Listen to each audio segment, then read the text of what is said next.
Bonjour à tous, j'ai le plaisir de recevoir aujourd'hui aux médias l'avocat David Libeskind, cofondateur du groupe Robe Noire et Gilets jaunes, une centaine d'avocats en France qui apportent une aide juridique bénévole aux Gilets jaunes inquiétés par la justice. Depuis le début du mouvement, le 17 novembre 2018, on a entendu circuler des chiffres très impressionnants.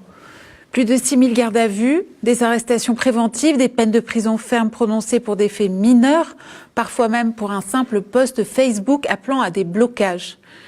J'ai eu aujourd'hui envie de faire un point global sur la situation judiciaire que vivent aujourd'hui les Gilets jaunes avec Maître Libeskind, l'équivalent des street medics, ces bénévoles héroïques indispensables à la poursuite du mouvement. Bonjour Maître. Bonjour Aude.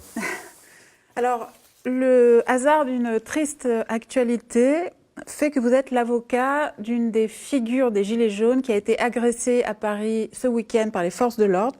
Il s'agit de Jérôme Rodriguez.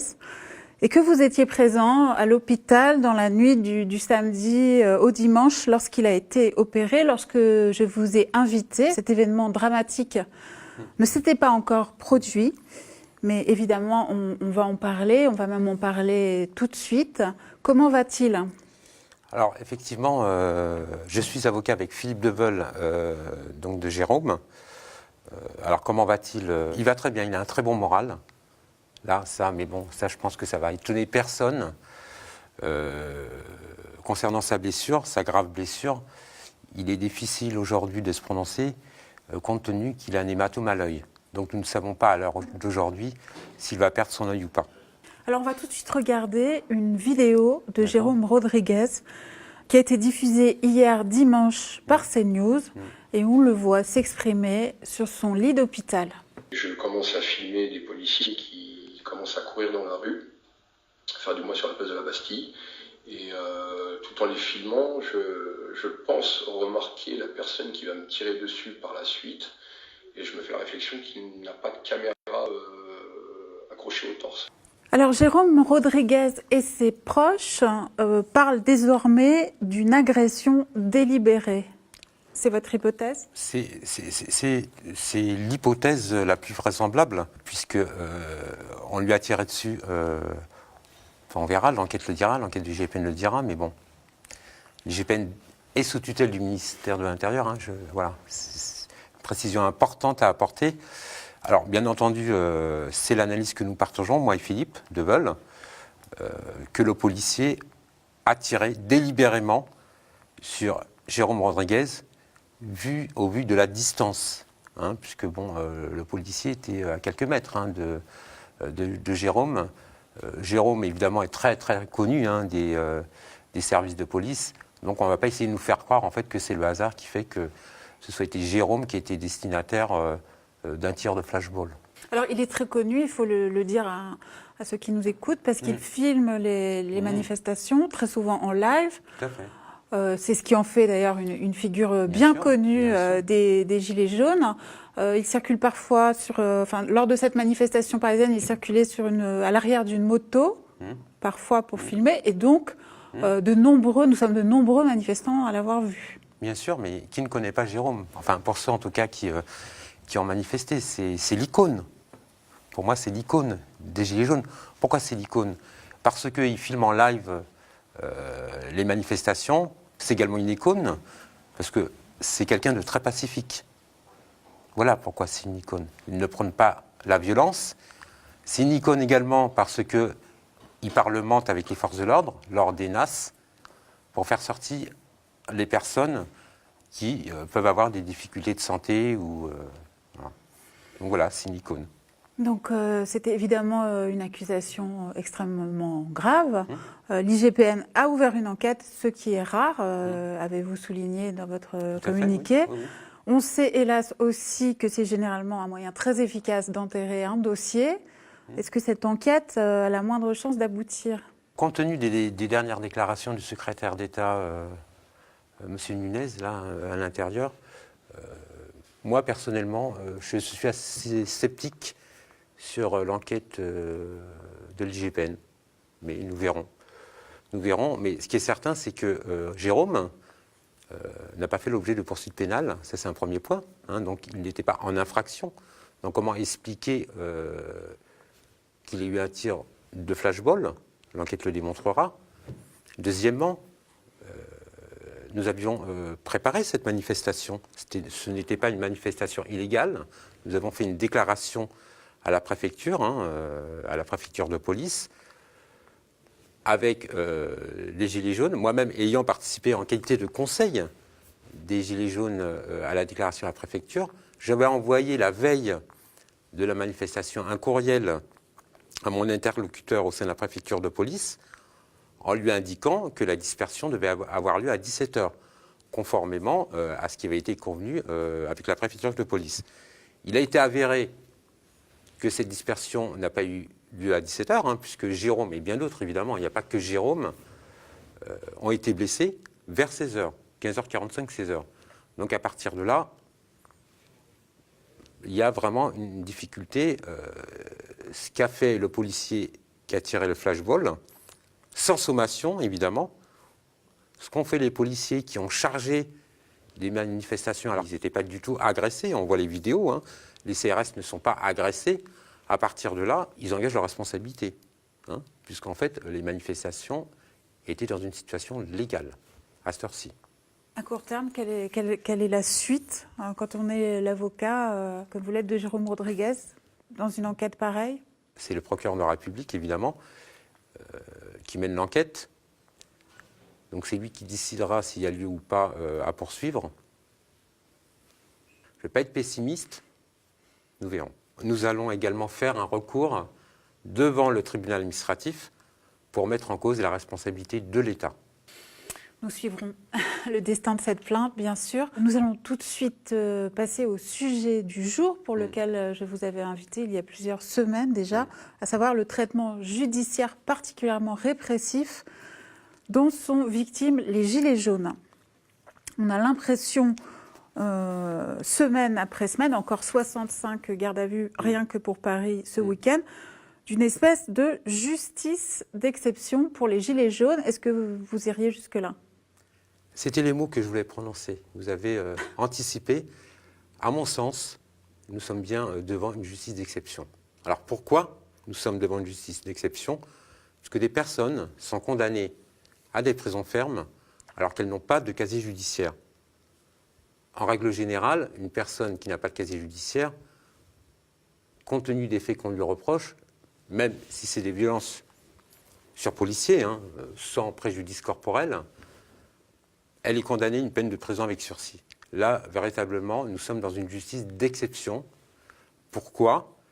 Il faut savoir que le 22 novembre 2018, une circulaire, en fait, a été adressée par Madame le ministre de la Justice au procureur de la République, prenant une sévérité extrême dans le traitement des affaires de Gilets jaunes, et que cette circulaire qui est adressée au procureur de la République, lorsque vous l'avez en main, vous verrez que la copie de cette circulaire est faite au président des tribunaux de grande instance, qui sont censés être complètement indépendants. Donc il y a également une forme de pression indirecte du pouvoir exécutif sur les magistrats qui jugent les Gilets jaunes. Quels sont les cas les plus étonnants, les plus révoltants que vous ayez eu à traiter ? Alors, la majorité des cas sont révoltants. Alors pourquoi ils sont révoltants ? Puisque, en fait, ces cas se basent exclusivement sur des procès-verbaux de policiers. C'est-à-dire, ce sont des policiers qui indiquent que telle personne a commis telle action, alors que cette personne me certifie avec des témoins qu'elle n'a pas commis telle action. Là, c'est bien la difficulté. Les policiers sont assermentés, les personnes arrêtées ne sont pas assermentées. Donc à partir de là, ça sera toujours la parole du policier qui va primer sur la personne mise en cause. Et là, c'est une vraie difficulté. Combien de dossiers de Gilets jaunes votre groupe est-il en train de traiter actuellement ? Alors, c'est assez compliqué de vous donner un chiffre exact, puisque nous sommes 120 avocats, à peu près, sur toute la France. Mais ça doit être quand même des centaines de dossiers des avocats qui appartiennent au collectif Robe Noire et Gilets jaunes. Alors parlez-nous très concrètement de cas que vous traitez en ce moment et que vous estimez typiques du traitement spécial réservé aux Gilets jaunes. Alors moi, il y a une infraction qui souvent en fait est utilisée, c'est participation à un attroupement en but de commettre des violences. D'accord. Lors de manifestations qui n'ont pas été déclarées, de nombreuses personnes, je pense des centaines de personnes sur toute la France, ont été arrêtées sous couvert de ce chef d'infraction. Moi, ce qui me pose problème, comme je l'ai indiqué, l'infraction, on dit exactement participation à un attroupement. Attroupement, pourquoi pas, d'accord? Peut-on considérer qu'il y a un attroupement? Bon, il y a débat, mais pourquoi pas, on va prendre le fait comme acquis. Mais en vue de commettre des violences, ça, c'est quand même inadmissible. Et en fait, ces personnes ont été arrêtées alors qu'elles se trouvaient dans une rue. Voilà, il n'y avait pas un groupement en vue de commettre des violences, que ce soit à l'encontre des biens ou à l'encontre des personnes. Donc c'est quand même surréaliste, quoi. Et ce qu'il faut savoir aussi, ces personnes, vous l'avez indiqué, ces personnes ont été condamnées à des peines de prison ferme, mais ce qu'il faut savoir, c'est que c'est un impact sur leur vie familiale, un impact au niveau professionnel, parce que moi j'ai des cas en fait de personnes qui avaient des promesses d'embauche qui n'ont pas pu être concrétisées du fait de cette peine de prison ferme. Moi j'ai le cas en fait d'une personne qui est agent de sécurité, donc qui doit avoir un casier vierge. Cette personne a été condamnée pour l'instant à une peine avec sursis, sachant qu'il y a un appel en cours, mais c'est un impact sur sa vie professionnelle. Il ne pourra plus exercer sa profession. C'est un impact également sur la famille, les situations familiales. Parfois, un gilet jaune est condamné. Alors, un gilet jaune est condamné à une peine de prison ferme, et c'est le seul en fait qui travaille au sein du foyer. Donc, c'est un impact sur la vie de la famille, sur les revenus, puisqu'il n'y a plus de revenus, et indirectement, évidemment, également sur les enfants. Donc, c'est complètement scandaleux qu'on condamne comme ça des personnes à des peines de prison ferme, personnes qui n'ont pas en fait commis de violence à l'encontre des personnes, à l'encontre des policiers, de manière particulière. On a entendu parler de l'affaire de Sedan. Je crois que c'était le mois dernier, en fait. C'était un jeune de 21 ans qui avait une promesse d'embauche pour le mois de janvier. Parce que moi, j'avais eu à l'époque sa mère au téléphone. Après, je l'ai dirigé vers un avocat local. Ce jeune, en fait, qu'est-ce qu'il avait fait? Il avait jeté des petits projectiles. Il n'y a pas eu de préjudice corporel à l'encontre des forces de l'ordre. C'était vraiment des petits projectiles. Et il a été condamné à 1 an de prison ferme. Avec mandat de dépôt. Un mandat de dépôt, c'est à l'issue de l'audience. Donc, vous avez été jugé, par exemple, vous avez été condamné à une peine de prison ferme. Le magistrat, le tribunal, a considéré qu'il fallait délivrer un mandat de dépôt. Ce qui veut dire que même si vous faites appel, vous serez incarcéré. C'est ça, un mandat de dépôt. C'est une pratique qui est très rarement utilisée par les tribunaux, dans les affaires pénales. Encore là, un ingrédient qui montre qu'il existe, en fait, pour les Gilets jaunes, une justice d'exception. Alors, vous n'êtes pas évidemment l'avocat de Christophe Détinger. J'aimerais quand même avoir votre regard sur cette affaire, sur le traitement judiciaire qu'il subit actuellement. On est dans la situation où c'est une personne, en fait, qui a priori a défendu une dame, la dame qui était en rouge. Une femme qui était malmenée par un CRS. Qui était malmenée par un CRS, exactement. Le mettre sous détention provisoire alors qu'il a donné des coups dans un bouclier, puisque bon, les vidéos l'attestent, en tout cas les vidéos que j'ai vues. Il y a 2 scènes. Voilà, me paraît quand même disproportionné, quoi. Sachant qu'il s'est rendu tout seul au commissariat de police. Et qu'il n'a pas de casier. Et qu'il n'a pas de casier, voilà, surtout qu'il n'a pas de casier. Donc pareil, c'est une justice d'exception, à mon sens. Donc vous évoquiez cette infraction de groupement en vue de commettre des violences. Tout à fait. On peut bien sûr la lire comme une tentative d'entrave au droit de manifester. On a entendu parler depuis déjà 2 mois d'arrestations préventives massives. Où en est-on aujourd'hui sur le territoire de ce type de pratique ? Alors, où en est-on? Ça se passe un peu mieux, en tout cas sur Paris. En province, un peu moins. Pourquoi ça se passe un peu mieux? Puisque les manifestations, maintenant, sont régulièrement déclarées auprès de la préfecture. En revanche, il y a encore des NAS à la fin des manifestations, hein, quand les manifestants arrivent à leur destination finale. Il existe encore des NAS sur Paris, mais me concernant, je considère que ce sont des actes attentatoires à la liberté des personnes, hein, punies de 7 ans d'emprisonnement. Et qu'il n'a pas lieu, en fait, à nasser les gens, dès lors que, de toute façon, que les manifestations sont régulièrement déclarées. Il n'a pas lieu également à nasser les gens, même si ces manifestations ne sont pas déclarées. À mon sens, c'est contraire à la jurisprudence européenne de la Cour européenne des droits de l'homme.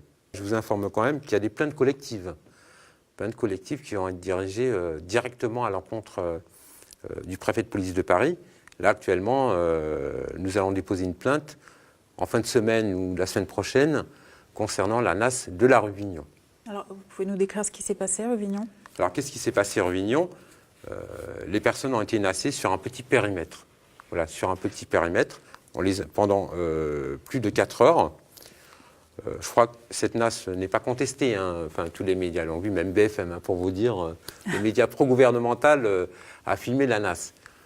Donc, les faits existent, hein, donc ne sont pas contestables. Et ces personnes, en fait, ont été encerclées par les policiers, hein, donc c'est ça une NAS, sans leur donner la possibilité de sortir de cette NAS. C'est en fait une garde à vue à ciel ouvert. On retient les personnes pendant plus de 4 heures.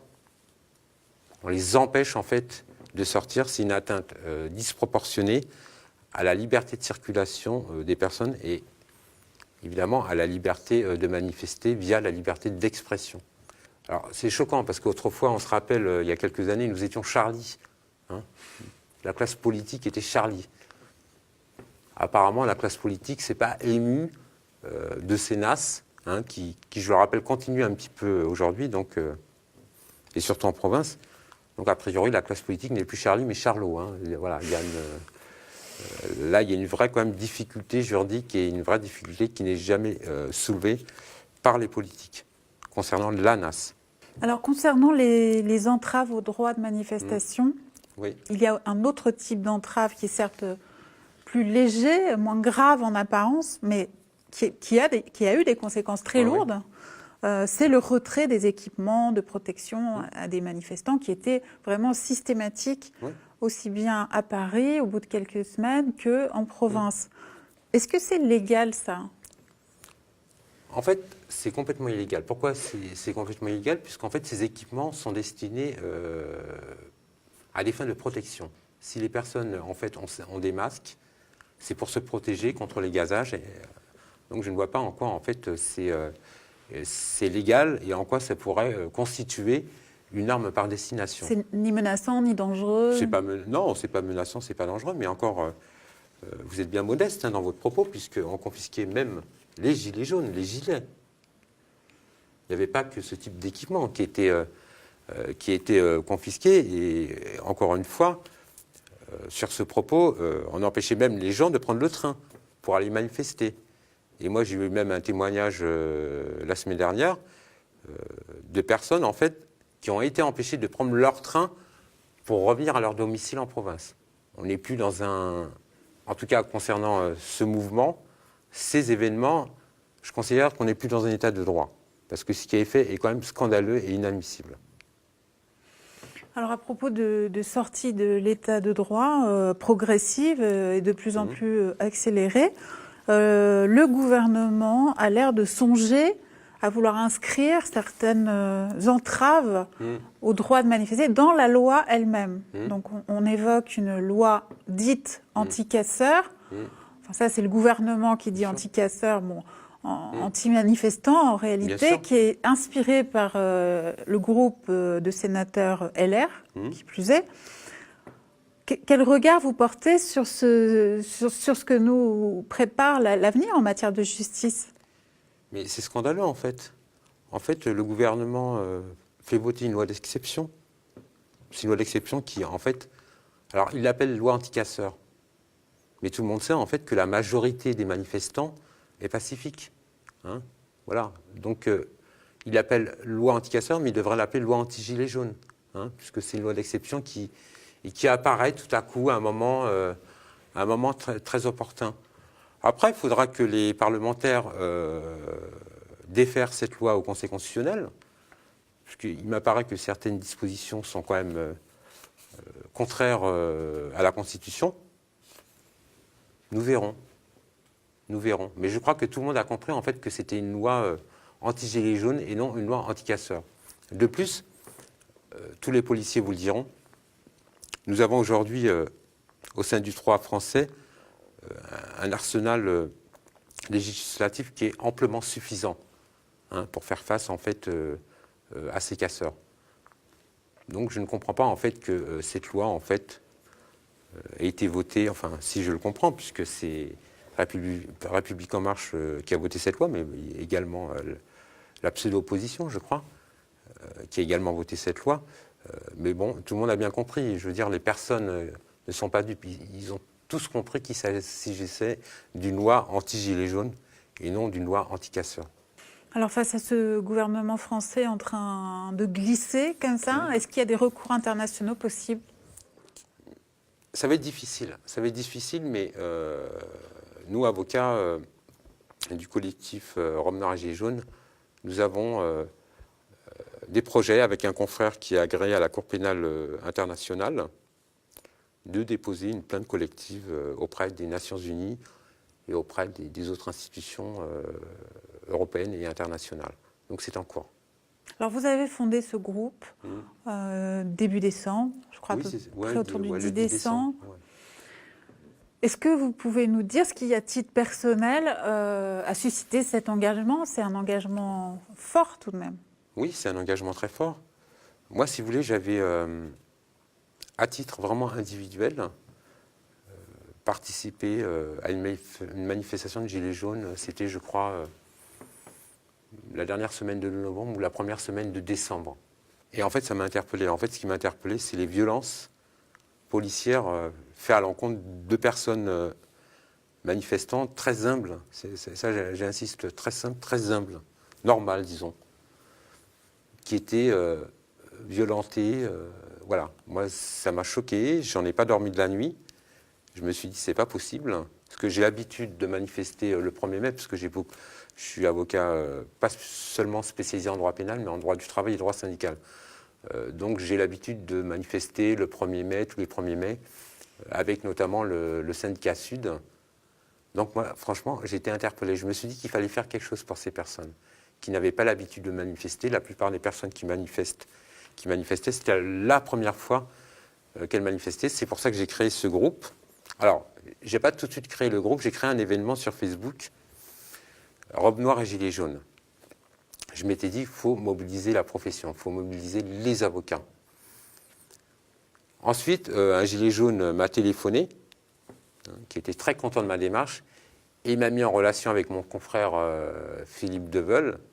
Nous sommes deux avocats très différents, mais nous avons beaucoup de points de convergence, donc le contact est très bien passé. Nous avons décidé, disons vers le 10 décembre, de créer ce groupe Robe Noire et Gilets jaunes. Donc il y a deux groupes, un qui diffuse l'information générale ou qui fait des partages de vidéos, et nous avons un autre groupe qui, lui, diffuse de l'information juridique.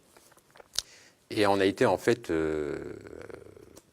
interpellés, éberlués par le succès de ce groupe, parce qu'aujourd'hui, je crois qu'on doit avoir les deux groupes 21 000 membres, quoi. Alors vous êtes aussi l'un des tout premiers signataires de la pétition que le média a lancée pour l'amnistie des Gilets jaunes. Une pétition, je le rappelle, rejointe par de très nombreuses personnalités intellectuelles, politiques ou autres, et par les Gilets jaunes, Éric Drouet et Maxime Nicole. Qu'est-ce qui vous a décidé à signer ? Franchement, c'est une très bonne idée que vous avez eue, parce que compte tenu des centaines de condamnations à l'encontre des Gilets jaunes qui ont été effectuées et qui, pour moi, souvent peuvent être injustes. Après, il faudra voir au cas par cas, mais d'après ce que j'ai pu constater, il y avait beaucoup de condamnations injustes. Et à un moment donné, il faut arrêter quoi ? Il faut arrêter ce process de répression à l'encontre des Gilets jaunes, sachant que, comme vous l'avez indiqué, souvent c'est des personnes sans casier judiciaire. Le fait qu'elles soient condamnées a un impact, évidemment, comme je l'ai dit précédemment, sur leur vie personnelle, professionnelle et familiale. Donc à partir de là, voilà, j'ai tout de suite signé. Voilà, j'ai tout de suite signé et je rappelle que les Gilets jaunes sont prêts à dialoguer avec le gouvernement, avec M. Macron, avec le pouvoir exécutif. On n'est pas des fous dangereux, on n'est pas des casseurs, on n'est pas des violents. Moi-même, j'avais écrit il y a quelques semaines à la préfecture de police pour proposer une rencontre. Et je n'ai jamais eu de réponse. Donc je suis quand même assez étonné. Et je pense que faire voter une loi d'amnistie permettrait aussi de renouer en fait ce dialogue avec le pouvoir exécutif, entre les Gilets jaunes et le pouvoir exécutif. Alors, cette répression extrêmement lourde qui s'est abattue sur les manifestants, le risque, outre le fait de perdre un œil, d'être malmené, le risque de se retrouver avec un casier judiciaire, est-ce que vous avez constaté que ça dissuadait les manifestants sur le terrain? Pas du tout. Il suffit d'écouter Jérôme lui-même qui, je pense, est assez représentatif de tous les Gilets jaunes. Est-ce que vous pensez que Jérôme, du fait qu'il ait reçu un tir de flashball, est-ce que vous pensez que ça a empêché, ça a contrarié sa détermination, en fait, à continuer à manifester? Moi, non. Il suffit d'écouter les vidéos. Tous les Gilets jaunes, c'est la même chose. Moi, tous les Gilets jaunes que je défends, ou que les autres avocats défendent, les autres avocats du collectif, me disent que les personnes, en fait, continuent à manifester. Parce qu'en fait, elles ont le sentiment, et elles ont raison, de manifester pour une cause juste. Donc c'est pas la répression policière, c'est pas la répression judiciaire qui va les faire taire. Je crois qu'il faut avoir conscience que nous sommes dans un mouvement quand même révolutionnaire, un mouvement révolutionnaire pacifique.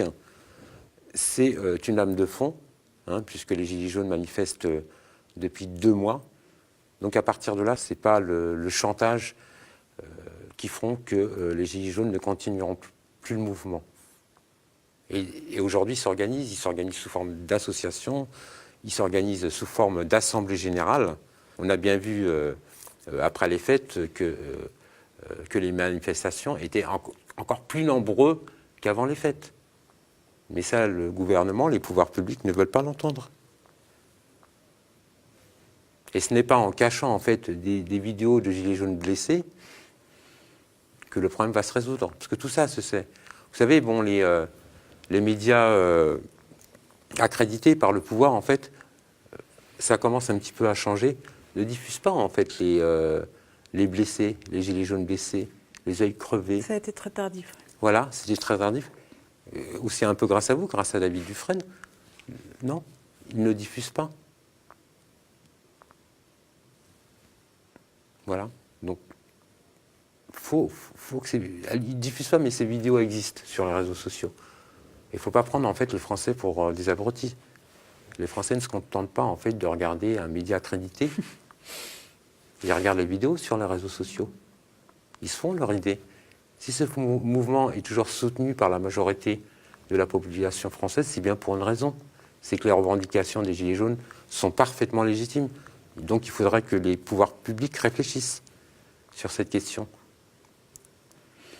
Alors, vous n'êtes pas seulement avocat, vous êtes aussi un citoyen, un citoyen engagé, persuadé d'assister, vous venez de le dire, à des événements révolutionnaires.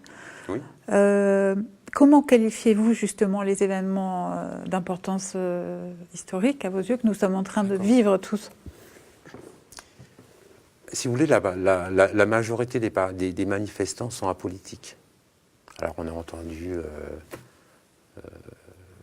qu'ils étaient d'extrême droite ou d'extrême gauche, même me concernant, il y a dans un groupe Facebook, parce que je suis l'avocat d'un syndicat de police qui est mobilisation des policiers en colère. Vous savez, dont la présidente s'est suicidée, on m'a dit voilà, que j'étais pour le port d'armes, etc., etc.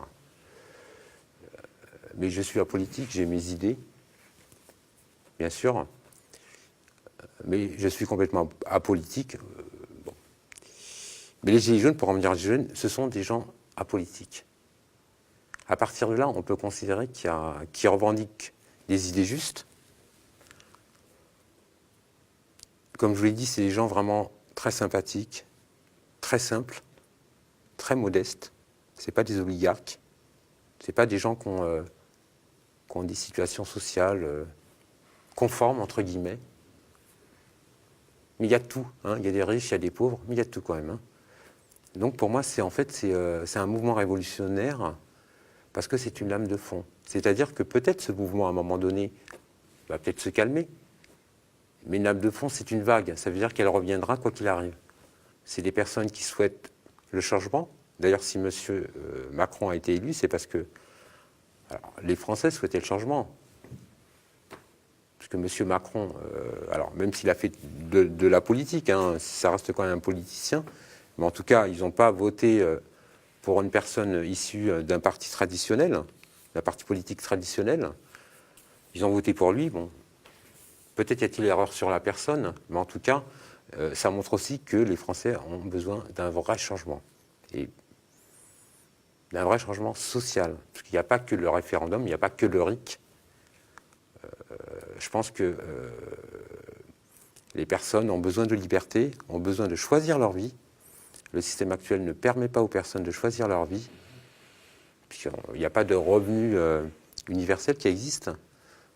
Donc à partir de là, la personne choisit sa vie pour manger, pour dormir, en fonction des contraintes que lui impose la société. Et aujourd'hui, ces personnes ne veulent plus de cette situation. Elles veulent être libres. Elles veulent être libres de faire ce qu'elles veulent. Elles veulent un logement. Elles veulent manger à leur faim, ce qui est quand même le minimum vital. Une lame de fond, une révolution politique qui débouchera finalement. Vous êtes optimiste sur la suite? Je suis complètement optimiste, puisque de toute façon, les Français ont toujours, sans vouloir faire de chauvinisme, les Français ont un peu toujours donné un peu l'exemple hein, dans le monde. Hein. La révolution de 1789 s'est vite propagée. Pareil, hein, pour le mouvement des Gilets jaunes, il y a une vraie adhésion internationale des peuples pour le mouvement des Gilets jaunes. Donc je pense qu'à terme, ça aboutira à un changement de société où les gens pourront participer plus directement, entre guillemets, au pouvoir politique, où les gens seront beaucoup plus libres de choisir leur vie, où il y aura plus d'égalité sociale. Et à partir de là, ça viendra. Ça met son temps. Mais c'est un petit peu comme une femme qui accouche. Hein, le temps que l'enfant sorte, ça met un peu de temps. Il y a des douleurs. Ben là, nous sommes dans un tel processus, quoi. Merci beaucoup, David Libeskind. Merci beaucoup. Je rappelle le nom du groupe Facebook que vous avez fondé. Il y a même 2 groupes Facebook, Robe Noire et Gilets jaunes et... Robe Noire et Gilets jaunes officiels. Voilà. Alors expliquez-nous la différence. Voilà. Alors, Robe Noire et Gilets jaunes, c'est un groupe pour le partage d'informations, pour le partage de vidéos, puisque les vidéos sont importantes pour les personnes qui sont mises en cause judiciairement. Ça peut être un élément de preuve. Et c'est un peu comme un forum de discussion. Et vous avez également Robe Noire et Gilets jaunes officiels. Là, dans ce groupe, nous diffusons de l'information juridique, nous faisons des débats juridiques. Voilà, c'est un groupe, c'est un petit peu une sorte de maison mère voilà, du groupe Robe Noire et Gilets jaunes. Merci beaucoup. Merci à vous.